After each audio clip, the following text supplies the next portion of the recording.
کہ کس نے ہم سے لہو کا خراج مانگا ہے، ابھی تو سوئے تھے مقتل کو سرخ رو کر کے، اسے بھلا کہ میں زندہ ہوں اس طرح محسن، اسے بھلا کہ میں زندہ ہوں اس طرح محسن، کہ جیسے تیز ہوا میں چراغ چلتا ہے۔ یہ اور اس جیسے کئی لافانی اشعار کہنے والے سید غلام عباس نقوی، جنہیں دنیا محسن نقوی کے نام سے جانتی ہے، 5 مئی 1947 کو پنجاب کے ایک شہر ڈیرہ غازی خان میں پیدا ہوئے۔ محسن نقوی کی شاعری فقط الف لیلی محبت پر مبنی نہیں ہے، بلکہ عمر بھر اپنی عوام کی محرومیت، فرقہ واریت اور انتہا پسندی کے خلاف قلم سے مسلسل جہاد کرتے رہے۔ 11 شعری مجموعے شائع ہوئے ان کے، اور ہر شعری مجموعہ خوب سے خوب تر، چاہے دین ہو چاہے دنیا۔ آج کی غزل میری پسندیدہ ترین غزلوں میں سے ایک ہے، اور مجھے امید نہیں، یقین ہے کہ آپ کو بھی پسند آئے گی۔ بلا تاخیر آغاز کرتا ہوں۔ مقروض کے بگڑے ہوئے حالات کی مانند، مقروض کے بگڑے ہوئے حالات کی مانند، مجبور کے ہونٹوں پہ سوالات کی مانند، دل کا تیری چاہت میں عجب حال ہوا ہے، دل کا تیری چاہت میں عجب حال ہوا ہے،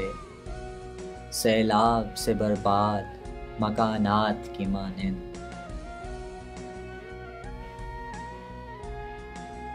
میں ان میں بھٹکتے ہوئے جگنو کی طرح ہوں، میں ان میں بھٹکتے ہوئے جگنو کی طرح ہوں، اس شخص کی آنکھیں کسی رات کی مانند، دل روز سجاتا ہوں میں دلہن کی طرح سے، دل روز سجاتا ہوں میں دلہن کی طرح سے، غم روز چلے آتے ہیں بارات کی مانند۔ عربی کا ایک لفظ ہے نجوہ، اس کا مطلب ہے سرگوشی۔ خداوند عالم سے انسان رات کے آخری پہر جب چھپ کر خدا سے سرگوشیوں میں کچھ مانگتا ہے تو اسے مناجات کہتے ہیں، اور اس لفظ کا اس خوبصورتی سے استعمال بہت کم دیکھنے میں آیا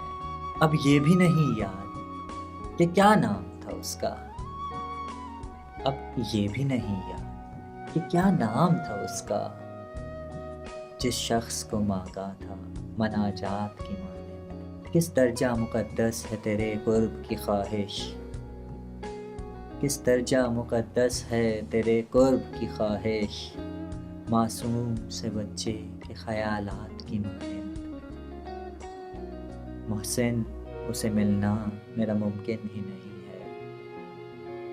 محسن اسے ملنا میرا ممکن ہی نہیں ہے،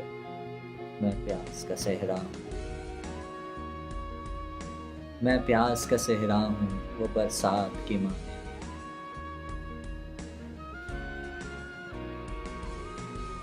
یہ تھی آج کی غزل، انشاءاللہ جلد حاضر ہوں نئے کلام۔